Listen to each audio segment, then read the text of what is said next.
You're out of the teens and you're getting close to single digits. Number 12 in my 50 most relevant players for SuperCoach, Dream Team, and AFL Fantasy. Perennially, this player has been right towards the top of our teams and our ranks for basically a decade. It would not be the 50 most relevant without talking about Zach Merrett. And to do so, a man, you may have seen him stepping away from creating YouTube content over, this pre-season and season proper so far. But we found a way to sneak him out of retirement, maybe just this once. JD, maybe you've seen his videos on YouTube previously, been an absolute superstar of the SuperCoach and the AFL fantasy community. Mate, a pleasure to drag you out of retirement. Are we going full John Farnham style here? Is this the first of many last times, or is this it? We'll see. I mean, it's a pleasure as always to be a guest, especially on the coaches panel.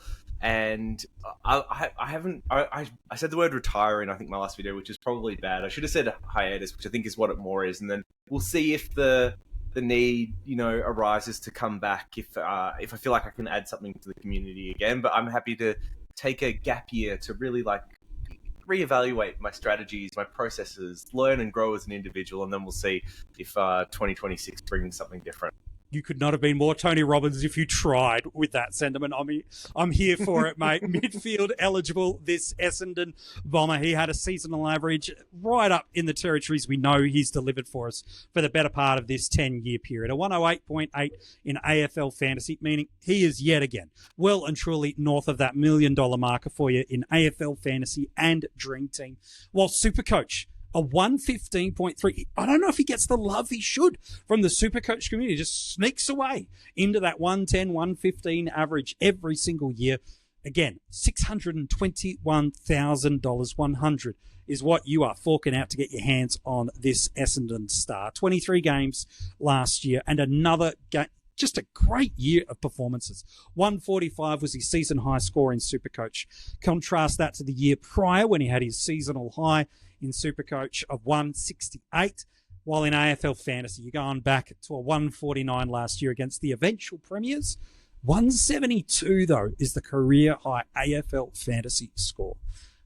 JD, there's just so much to love about Zach Merrett, and I think it's just because he can be at 50 points at three-quarter time, and as an owner, you're still going, 100 is on the board here. A 120 is still on the board. If you're up against him in a draft and you're like, geez, he needs 70 points in the last quarter, you just don't feel safe because he scores in every column. That high work rate, that athletic and aerobic capacity, the desire to get to multiple contests. And then when he does get the ball, he uses it so well, either himself impacting the scoreboard or setting up his teammates to be able to do something great. Whether you love him or hate him as a footballer, I don't know too many that don't. But I think inside the fantasy footy community, we have just long loved for the decade what Zach Merrett has been and what I think he's going to be for at least the next few years. Yeah, well, we had the big milestone this year of Pendlebury hitting, 400 games. And honestly, of the active players, he's probably the ones that could be next in line, simply because he hasn't missed since he started playing. He's been ultra durable, playing 229 of a possible 243 games. And that's not where the parallels lie or finish when it comes to him and Pendlebury. I mean, we've fondly called Scott Pendlebury to Pendlebury for the better part of the decade because he's just done it over and over again. And in fact, his record was 10 seasons in a row of 100-plus fantasy games. Zach Merrett's at 9, going for 10 this year. So that kind of speaks to the pedigree and the prowess that he's put together over this period of time. In SuperCoach, he said he doesn't get respect 5 straight years in a row of 110 or more, which is wild. Rare air. It is absolutely wild. So I think you're right. He doesn't get some of the respect he deserves, especially as a starting pick. And we're going to try and shift that today. It's a hard one to do. The blueprint for Zach has really been to, wait for his score to dip a little bit, find that point where he's cheap, and then jump on him. And in SuperCoach, for sure, it's been about that mid-season buy. But last year, he bucked the trend. He actually started off very hot. I think in the first 5 games, he had an average of 127. And in fantasy, it was something similar of a 119. And maybe that could be the case again this year. We've got some stuff to go through as to why Zach Merrett could be a starting pick and maybe deserves to be even higher than 12. Let's just put it out there. It's absolutely true. Look, 8 straight tons to kick off the year in AFL Fantasy last year. He ended the year with 17. That seasonal average of 108. He's the number 1 mid last year in AFL Fantasy for points, the number 2 for average, and top 10 across AFL Fantasy of all lines for points and average. While in SuperCoach, you mentioned that strong start to the year linked into that format. It was after round 16 before he had a score under 94. So unbelievable scoring to kick off the year. 18 tons, a great conversion rate of 100 to 120 plus score, with 11 of them being 120 plus scores. And again, top 10 mid across the format for overall points and for average, top 7 overall for points. And really the past 5 to 9 years has just been unbelievable with his ceiling. And his basement, we often knock him for just this historical poor scoring where he gets tagged out of games. But JD, I looked since 2021, he's only had 5 AFL fantasy scores under 80 and 6 under 80 in SuperCoach. And so I think we are disrespecting Zach Merrett because we all go, nah, he'll get tagged, he'll bottom out his score. And even if elements of that narrative are true, to have such high scoring ceiling that you mentioned, then relatively low floor in an era of trying to mitigate risk in our starting squads in AFL Fantasy, SuperCoach and Dream Team. Zach does feel like the kind of player, if you just want an M1 that'll get it done, there's not too many better than him. Yep, I couldn't disagree more, MJ. If you're looking for the safe option, it's durability, it's scoring history. It's hard to go past that. So, you mentioned that we often will end up with Zach in our teams, but the historical starting percentage of ownership is relatively low because we find a way to get him during the season. But last year, that wasn't the case. Build the case for me for why you should start Zach Merrett, because I just don't think we're thinking about him in that way. It's upgrade target. We'll get him during the year. It'll be fine. What is the case? What is the mindset a fantasy coach should be looking at to say, no, Zach Merrett in my starting squad?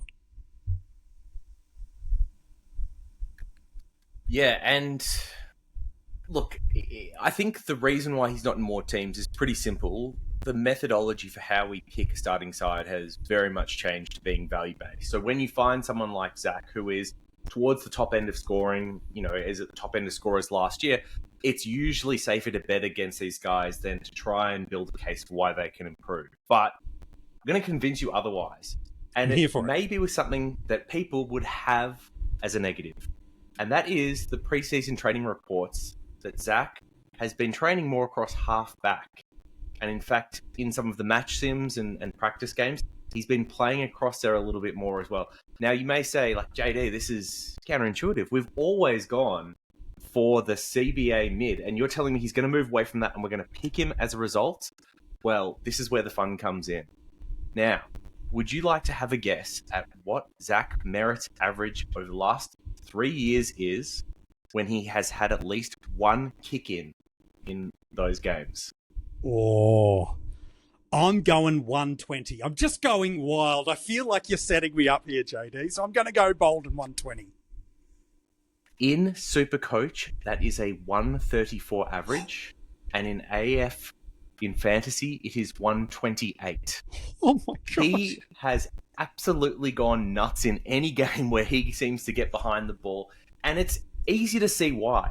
When you look at, and shout out to J-Pop, to Jaden, when you look at transition points, time and time again, Zach Merrett's at the top of the list for inside mids. He does unbelievably well in the transition, and it's for the reasons that you've said. He's a beautiful field kick. He's a quick decision maker. In fact, in the draft testing they did back in 2013 or whatever it was drafted, the fastest on the psychometric testing and decision making time and all that type of stuff. So brilliant field kick, great decision maker, and in a side which lacks both of these in spades. Honestly, he's really the only one to go to. And if you look at the only players that have really pipped him on transition scoring at all, they're ones that have actually gone across half back. So this is the case for Zach Merrett. He can score even more of these transaction points by being a mid that goes and plays behind the ball rather than trying to play in front of it when he doesn't have it. And I think that is the interesting upside for Merrett. Not only that, Essendon has continued to build out the midfield, blood these guys. We've got Parrish coming back this year. So you've got rotations that don't necessarily need Zach in there. We've got Sardis potentially coming through to complement Caldwell, to complement Durham, who both had breakouts last year. Parrish coming back. And that means that we can potentially free up Merrett behind the ball.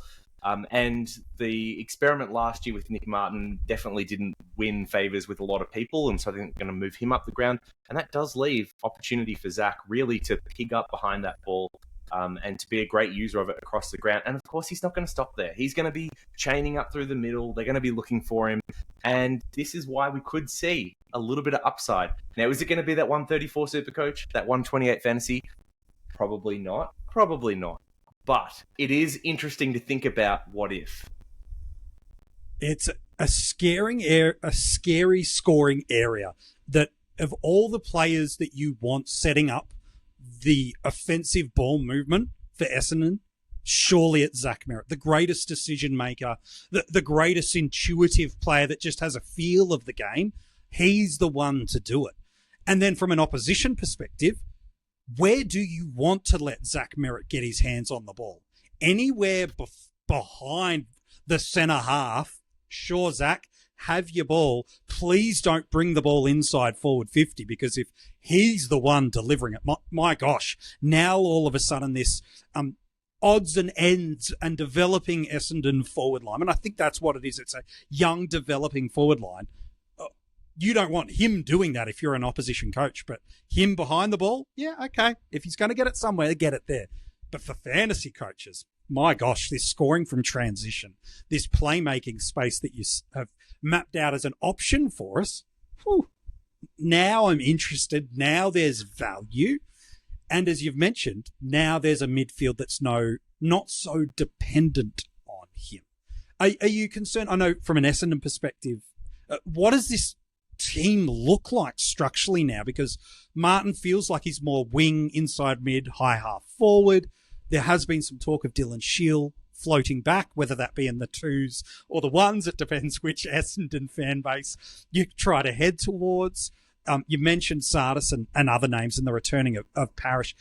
How do you feel like this ball movement, midfield mix and rebounding movement off halfback all kind of structurally looks? Because if we can find that pathway to see what it looks like, well, now we either A, can confirm that statistical line as a viable option for us, or we can at least go, oh no, here's some holes in the Merrett, let alone the Essendon ball movement. Yeah, I mean, you started that with, are you concerned about Essendon? And the answer is yes. Yes to all of it. As a long-suffering Essendon fan, yes, I'm always concerned. Zach has been often the lone bright spark in this team, and so I look forward to watching him. How does it all come together? I mean, the thing that sticks out to me is we're trialling Shield across half-back, and he has been unable to kick well for about 2 or 3 years, especially on the run. So if that's what the alternative is here at the moment, are you telling me they're not going to just put it through Zach every time he's behind the ball? And I think the thing that sticks out to me maybe more so than anything else is that tag threat that we have worried about. He's become much better at working through that as a midfielder. But in doing so, he's actually added a lot of versatility to his game. So depending on where the tagger comes from, he's been able to push forward and kick goals. He's been able to work on the outside if there are, slower inside contested person. And I think being able to go behind the ball adds another string to it, because we saw with Dacos, where can't you be tagged? It is in the goal square when you're getting those kick-ins. So I think it's actually a really promising thing for me. How our structure works out and how he fits into it, that's anyone's guess at the moment. I'm waiting for the match teams. I feel like I had a much better read on it this time last year with what we were doing with Nick Martin. It made a lot more sense. How we fiddle around with Shield, Martin, and Merrett this year, I think, is still to be seen. But if Shield is meant to be the answer to our distribution behind halfback, I think we're going to be seeing a lot more of Merrett behind there. What's your read on how this midfield dynamic will work with a fit and healthy Darcy Parish at times over the past few years? His scoring splits with and without have seen a little bit of differential. He really feels like the one that could unlock that ball movement behind and Zach playing that step behind players. Have you got a thought about Parrish and Merrett and how this midfield mix might all come together? Yes. So how the midfield mix comes together, I'm still a little bit unsure about. I think that's something I'm still waiting to see myself. But I think the interesting thing about Parrish coming back, there's probably twofold. So firstly, last year with Parrish in the midfield, Merrett was able to score a little bit better in both SuperCoach and Fantasy. So 117 in SuperCoach with him, 113 without, and then in Fantasy, 111 with Parrish and 106 without. So slight scoring improvements with him back in the side. And I think it's easy to understand why. I was trying desperately in the last half hour to find this before we started recording. It was from Liam Crow, and I think it was on his original Twitter account that's gone. But he was looking at players that shared the ball most, like where scoring sources came from in the chain.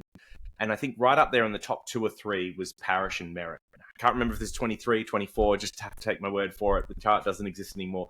But Merrett benefited from Parrish winning it on the inside and then getting it to him on the outside, which is where he does his damage. And I think that's part of what was lost last year, because even when Parrish was playing, he wasn't particularly great on the inside. Just had quite an average year hampered by injuries. So if we see him coming back, even when Merrett is up on the ball and playing that role, having Parrish in there to actually be at the coal face, get the first possession and get it out to Zach is exactly what we're going to be looking for. And I think that once again provides that little bit of opportunity for some scoring that didn't happen this year. Philosophy or thought around premiums in the early season buys. It's the first year we've now got intellectual data and learnings from last year. We're all just flying blind, building philosophies, ideologies, and strategies without knowing exactly what it would be. We venture into a new year now with at least some element of historical data points, whether they are helpful or hindrant. You can be the judge on that. But Essendon do have the final of the early buys. They have that in round 4 before gather round. Do you have a philosophy or a mindset around premiums and whether or not you fade or can still pick them if they do have an early season buy? Yeah, so look, obviously this is a very pro Zach Merrett podcast, and we will not say anything to besmirch the individual. So whatever I'm about to say on premiums and starting buys does not apply to him. It applies to all your other premiums, but not Zach Merrett. Got it. Look, so when I've looked at this, I think I take probably about 3 to 4 points and put it on top of what the average is that I require from them if they've got that early buy, and that's about the benchmark. So it's not a no, but they have to outperform what they're priced at or what you need them to be priced at by just that little bit more than other players. And that would be more so if it was a very popular buy. I think luckily Essendon's is shared with Forks, and realistically there's not too many options across these, so you might be able to get away with it without having to put 3 or 4 points on it. But in general, that makes a player like Zach even harder to start. They're already fully priced. The case for upside isn't necessarily there. And then to put that extra hurdle on top of it rules these guys out, which is unfortunate. But of course not for Zach, because that kick-in stat is of course real. He's like 10 points underpriced. So you can still go for sure. Like, just ignore the don't start premium. Everyone but Zach doesn't apply. That flag of overperformance. Everyone but Zach. That will be the hashtag that we will find a way to get into on social media around this. Everyone but Zach, when we make a negative reflection on that. Historically, there's always been a 2 to 3 week moment where he doesn't have bad scores, and I'll refer to a bad score as anything really under 80. But there's a bunch of high 80s and 90s where he just doesn't get to that triple figure market, and then there's this whack of games that he just goes on a stretch of 8 to 10. We saw it at the start of last year, that early run across the formats, then a middle portion to the latter 2/3 of the year. That's where the slow part is. You go back through previous eras and years, it's a little bit different. So if you're choosing not to start Zach, is there an area of the game where you are looking at some of the fixtures going, this, as best as I can forecast, feels like the time that the hot stretch could start? Because if you can get Zach at the hot stretch, whether it's at the start of the year and he outperforms and delivers what you suggested, or we pick the timing right and get him at a slightly discounted price point in comparison to what he's about to deliver, timing feels like everything about when you're going to get on Zach Merrett this year. Yeah, and look, it's always hard when picking timing, especially for some of these top premium guys, because someone like Zach, there is some difference in wins and losses, but not a ton. So you can try and pick a part in the schedule where it looks like it's going to be harder for Essendon and target that. That's one way of doing it. Another way would be to look at, well, what are the teams that are more restrictive on transition scoring, and try and find a patch where he's going to be against some of those more restrictive teams, and then try and jump on him afterwards. And looking at the fixture, it might actually line up for us pretty early. This is something we were talking about beforehand, where if you look at round 0 against Gold Coast, easy matchup, but we don't get that, right? We get the points in the rolling average, but not in our teams. And then Hawks finished very hot last year, one of the hardest teams to score at over the end. So that's round 1. So you could see a poorer score off the bat there. Round 2 against the Crows is probably an all right matchup. And then round 3 against Port, that is one that is going to be more difficult, just based on what they were doing last year. So these first 3 games after the Gold Coast one, pretty tough. And then bye, rest, relax. And then we look at what happens after that. Melbourne, West Coast, Collingwood, North. It's almost like a who's who's. We're just missing Richmond for lining up teams that allowed big scores to mids, especially on transition. And look, some of these teams will improve year on year. I can see Melbourne bouncing back. I can see West Coast improving. I can see Collingwood bouncing back. I should see North improve again. But is it enough that these are no longer big green matchups? Probably not. So if you don't start with Zach, which of course foolish, looking at him as a post-round 4 bye option as early as that, a first upgrade, or maybe jumping off an injured player or someone that hasn't performed as well, it could be as early as then that we try and jump on him for a purple patch. Well, I really like that time. And what an aggressive move. We know that those early aggressive moves in all of your fantasy formats, when they're bold and big and strong and they pay off, this is where the separation comes. People will look at that Port Adelaide matchup and go, oh, but that bad score hasn't rolled out of his average to the space that I want yet. So he's not going to bottom out in price. So I'll just wait till he gets to the North Melbourne matchup. Well, by then the damage could be done. And any worry about price point is all and suddenly gone, and he goes 130, 140 over that 3-4 week stretch. So I love the ideology of being bold in your trades early. We're seeing that more and more, that if you don't be aggressive early and react ahead of the pack, I know, JD, you've done really well across the formats over a number of years. That quick ability to turn and to adjust fast. If you are slow, you'll rank okay, but you'll never get yourself in a position to win. Yes, I can't disagree with any of that. I have done really well. Sorry, as soon as you started talking about me, I just zoned out from the rest of it. You're spot on. I tweeted something a little bit early in the preseason around it's all about identifying change, and those that can identify it well are the ones that succeed time and time again. And I think that's going to be very much what Zach Merrett season's all about. Is this role change real? Is there the change in there that could lead to some potential upside? If not, well, what are those patches during the year where something changes, whether it's the opposition, whether it's what Essendon's doing, that gives him the ability to go from 100, 105 average up to the 115, 120 that we can see in patches. And that is why Zach Merrett is absolutely going to be relevant this year, because it doesn't matter if you start him, which you should. Absolutely. He's going to be relevant at some point in the year, and that's what's made him so relevant over every year since he started, is there's been that one point in the year where you should be jumping on and owning him, and if you don't, you get left behind. So even if you're not going to start him, you should be watching him every single week. 100%. I don't think I've done a 50 most relevant without Zach, and I don't see myself changing from that anytime soon. Much like I don't think many have ended a season without having Zach in their team at one point in time. And I, again, very much see that being the pathway for 2025. The question is start or upgrade, not whether or not I will own him at any point or junction during the season. But on draft day, it all goes down to just one coach that gets to own him. Here at the Coaches Panel, we choose to draft on the Keeper platform. It has unrivaled customizations. Whether you want to do a single season, a dynasty, or a keeper league, The Keeper platform allows you to do all that, and everything can be done inside the platform. No more spreadsheets, no more trying to figure things out. If you can dream it, Keeper lets you do it.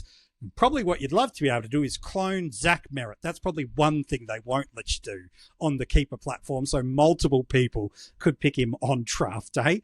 He undoubtedly is an M1 to me, JD. I'm not too sure many people would take him out of their first tier of midfielders, but when do you choose to pull the trigger and draft Zach Merrett is probably the big question, because I don't think his range of outcomes is all that wild, but those early round or two, a lot can change on draft day. Yes, well, if we're cloning Zach Merrett, sign Essendon up, because we need about 3 more of him if we're going to win a final anytime soon. In terms of where you should be drafting him, look, my philosophy for drafting in the first round is it's not so much about whether you win your league with that pick, but it's definitely an opportunity to lose it. And that's where I'd be trying to avoid guys that may do really well for positional scarcity, but have an injury history or durability or inconsistent scoring. And none of that is Zach Merrett. Zach Merrett is the poster child for someone that you know is going to be a walk-up, 110 for the year, durable, consistent week in, week out, and a captain option. So is he going to be the first couple off the board? Probably not. That's going to be reserved for your Cherries, your Sheezels. But I think shortly after them, Zach Merrett's got to be in consideration, especially if you're looking for a safe pick to anchor your side for 2025. 100%. I still think he'll be one of the first mids off the board in an AFL fantasy scoring platform. He might be third or fourth behind the likes of the Butters and Bont in a SuperCoach platform, but he's not getting out of the early part of the second round. That is as late as he is falling. And again, it all depends on positional scarcity that people choose to draft into those spaces that JD's mentioned. Really becomes the only reason he drops much out of the first round, if at all. Hey, mate, it's been an absolute pleasure talking to you. Love talking fantasy footy with you. I know you're taking we'll use the right word, hiatus from content creation at the moment, but you are quite active, thank you, on social media. Where can people get in touch with you on X? I know you're posting all the time. Yes, just at Jackson Davey. It's like my posts kind of alternate between like serious, something useful about strategy or a player, and just like trolling and memes. So if you're into that, come join me, come find me. We can have a laugh throughout the year. Hopefully it'll be a good one. Yeah, no, I'm sure it will be. We've put that inside the description of this episode too. So if you want to go and get in on the little bit of the fun banter, as well as the great strategy insights from a guy that has done well across the formats multiple years in a row, definitely want to make sure you pick his brain and insights. One of the sharpest minds going around in the fantasy footy landscape, that is for sure. In a moment, I've got a clue for you about who's at number 11. Let's see how you go with guessing this player. But if you are just a little bit behind on the 50 most relevant, and I don't blame you if you are, because listening to 50 podcasts of my voice in 50 days in a row is impressive. There is one that I know is running every day. He sends us a message every day going, I know how long I'm running today based on how long your podcast is going for. So look, if that's how it's helping you get through the 50, then well done to you. But if you are just catching up, you can go and check us out wherever you get audio podcasts. Just search for the Coaches Panel, subscribe, and give us a 5-star rating over there. We are putting these episodes out on YouTube. And if you are watching on YouTube, hello, nice to see you. Subscribe and comment below. What do you think Zach's going to average this year? And of course, inside the details of the description, the chance to get in touch with JD, join our social media, get access to our Patreon, and get your hands on some Coaches Panel merch. All right, you ready? I'm getting out of clues. Let's see how you go with guessing who's at number 11. This guy, I've only heard just one good reason to fade him. Because for most people, we go, I could build 2 or 3 pretty compelling reasons. It's a poor injury narrative. It's the buy. It's a positional element. We can stack up a couple of reasons against most players. But when you tune in tomorrow, this clue will make a lot more sense. I can only hear one valid reason that someone says, I'm not starting person X for this reason. Outside of that, I have to ask why. And is that one reason a good enough reason? to fade him, because there is a strong world where this guy is the number one player across all competitions in 2025. Who is he? You'll find out tomorrow in the 50 Most Relevant.